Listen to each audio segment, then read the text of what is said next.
चिंता स्पेशली बिहारियों, इसलिए बिहार की तरफ से बोलूंगा, बिहारियों के प्रति जो रहती है उसको समय समय पर उन्होंने अपने कार्य से भी पूरा करने का काम। इस बार के बजट में जिस तरीके से प्रधानमंत्री जी की सोच की वजह से माननीय वित्त मंत्री जी के माध्यम से बिहार को इतनी सारी योजनाओं का लाभ मिला, जिस तरीके से मखाना बोर्ड और निफ्टम, अभी तक देश भर में मात्र 2 निफ्टम थे, तीसरे निफ्टम की मांग लंबे समय से न सिर्फ हम छात्रों के माध्यम से भी हो रही थी। बिहार में आगामी विधानसभा चुनाव को लेकर सियासी सरगर्मी तेज हो गई है। इसी बीच बिहार एनडीए के 30 सांसदों ने संसद भवन में प्रधानमंत्री नरेंद्र मोदी से मुलाकात की, जिसकी तस्वीर सामने आने के बाद सुगबुगाहट तेज हो गई है, जिसे लेकर केंद्रीय मंत्री चिराग पासवान ने कहा कि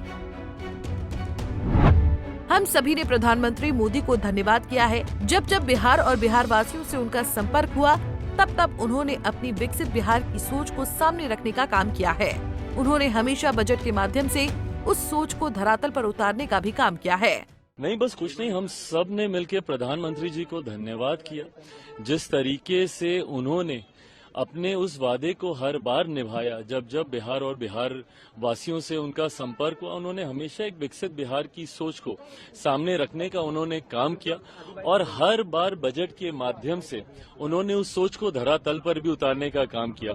इस बार के बजट में जिस तरीके से प्रधानमंत्री जी की सोच की वजह से माननीय वित्त मंत्री जी के माध्यम से बिहार को इतनी सारी योजनाओं का लाभ मिला, मेरे ही विभाग से जुड़ी हुई 2, जिस तरीके से मखाना बोर्ड और निफ्टम, अभी तक देश भर में मात्र 2 निफ्टम थे, तीसरे निफ्टम की मांग लंबे समय से न सिर्फ हम छात्रों के माध्यम से भी हो रही थी, बिकॉज वहां पे उतनी जगह ही नहीं थी कि बाकी के छात्र अपने आप को वहां पे एनरोल कर सके। तो लंबे समय से मेरे विभाग की ये मांग रही, उस मांग को उन्होंने पूरा किया और अगला निफ्टम बिहार में खुलने जा रहा है। साथ ही में कोसी की त्रासदी हर बिहारी झेल चुका है और ये इतनी बड़ी समस्या है जिसके समाधान के प्रावधानों का जिक्र इस बार के बजट में किया गया। हम सभी बिहारी सांसदों ने इसके लिए भी उनका धन्यवाद किया।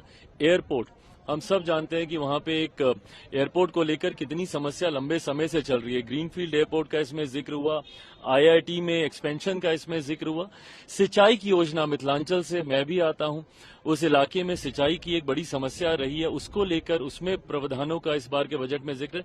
तो इन तमाम विषयों को लेकर एनडीए के जितने सांसद थे, हम सभी दलों के, हम सब ने प्रधानमंत्री जी से मुलाकात कर उनका धन्यवाद किया। प्रधानमंत्री जी ने भी बहुत खुश मिजाजी के साथ हम सब से वो मिले, हम सबका हालचाल परिचय पूछा, बिहार वासियों के बारे में पूछा कि उन लोगों की सोच बजट को लेकर क्या रही, कैसी रही और क्या उम्मीदें हैं उनकी। तो प्रधानमंत्री जी की चिंता स्पेशली बिहारियों, इसलिए बिहार की तरफ से बोलूंगा, बिहारियों के प्रति जो रहती है उसको समय समय पर उन्होंने अपने कार्य से भी पूरा करने का काम किया। विकास को लेकर क्या कहा कि आप लोग आगे बढ़िए? बिल्कुल, उन्होंने कहा कि आप सब लोग आगे बढ़िए, मजबूती से काम कीजिए। वो भी जानते हैं कि चुनावी वर्ष भी है बिहार में, तो ऐसे में प्रधानमंत्री जी की सोच को हर सांसद धरातल पर लेकर जाए, ये जिम्मेदारी हम सब की बनती है और इसी को लेकर प्रधानमंत्री जी ने अपना मार्ग। बता दें कि संसद में भाजपा, जेडीयू और एनडीए के सहयोगी दलों से बिहार के लगभग 30 सांसदों ने प्रधानमंत्री नरेंद्र मोदी से मुलाकात की है, जिसे लेकर बिहार के राजनीतिक गलियारे में सियासी गपशप तेज हो गई है। Bureau report, Punjab Kesari TV.